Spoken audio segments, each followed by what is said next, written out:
Magandang gabi, mga kapamilya at ka-showbiz. Heto na naman tayo sa isa na namang mainit na balita tungkol sa isa sa mga pinakamahalagang comeback ng isang aktres na minahal natin sa loob ng maraming taon. Walang iba kundi si Ann Curtis, na bumabalik sa primetime teleserye sa pamamagitan ng Filipino adaptation ng Korean hit na It's Okay to Not Be Okay. At alam nyo ba, mga kaibigan? Hindi lang basta pagbabalik teleserye ang ginawa ni Ann dito. Ayon mismo kay blockbuster director Mike Cruz Alviar, si Ann ay todo dedication at hands-on mula sa preparasyon hanggang sa mismong pagganap. Sa Instagram post ni Direk Mai, ibinahagi niya ang mga private na usapan nila ni Ann na nagpatunay kung gaano kaseryoso ang aktres sa kanyang karakter na si Mia Hernandez. Kwento ni Direk Mai, kahit may mga inupahang batikang stylists, si Ann mismo ang nanguna sa pagbibigay ng wardrobe inspirations. Para kay Mia, siya mismo ang nag-research ng sapatos at outfits na sinuot ng orihinal na karakter na si Seo Ye-ji sa Korean version. Hindi lang iyon, Ann pa ang tumawag at nakipag-coordinate sa mga top Filipino designers para sa mga costume at personal niyang binili ang ilan sa kanyang mga isusuot. Ibig sabihin, mula ulo hanggang paa, siguradong may personal touch si Ann sa fashion identity ng kanyang karakter. Ngunit higit pa sa estilo, pinaghirapan din ni Ann ang mas malalim na aspeto ng kanyang role. Si Mia Hernandez ay isang babaeng may anti-social personality disorder, isang napakahirap at sensitibong karakter na kailangang aralin ng husto.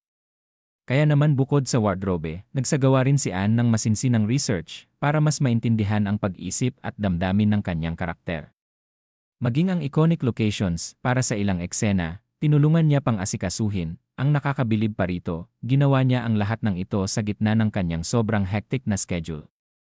Isipin nyo, sabay-sabay niyang ginawa ang Buy Bust, ang live hosting sa It's Showtime, pag-aasikaso ng kanyang negosyo, mga endorsements, international travels, at higit sa lahat, ang pagiging ina at asawa.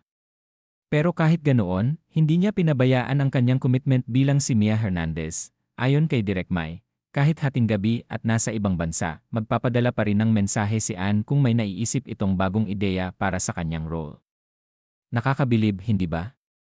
Isang patunay na hindi lang siya basta aktres, isa siyang tunay na artista na inuuna ang kanyang craft at iniisip ang mga manonood na pagbibigyan niya ng bagong karanasan. Sa huli, sinabi ni Direk Mai na dapat lang ibigay ang kredito kay Ann Curtis dahil ibinuhos niya ang buong puso at kaluluwa niya para sa Filipino adaptation ng It's Okay to Not Be Okay.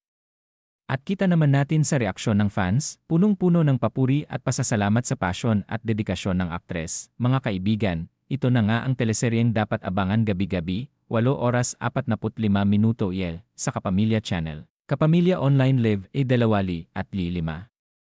At para sa mga hindi makapaghintay, available din ito sa Netflix at I Want to See para sa advanced streaming, kaya kung handa na kayong saksihan ang pagbabalik at transformation ni Ann Curtis bilang Mia Hernandez, siguraduhin hindi niyo palalampasin ang bawat episode. Kung bilib na bilib rin kayo sa dedikasyon ni Ann Curtis, i-comment nyo na sa ibaba ang inyong reaksyon, i-like ang video, i-share sa inyong mga kaibigan, at syempre, huwag kalimutang mag-subscribe dito sa Manila Filipino para lagi kayong updated sa pinakamainit na showbiz at entertainment news.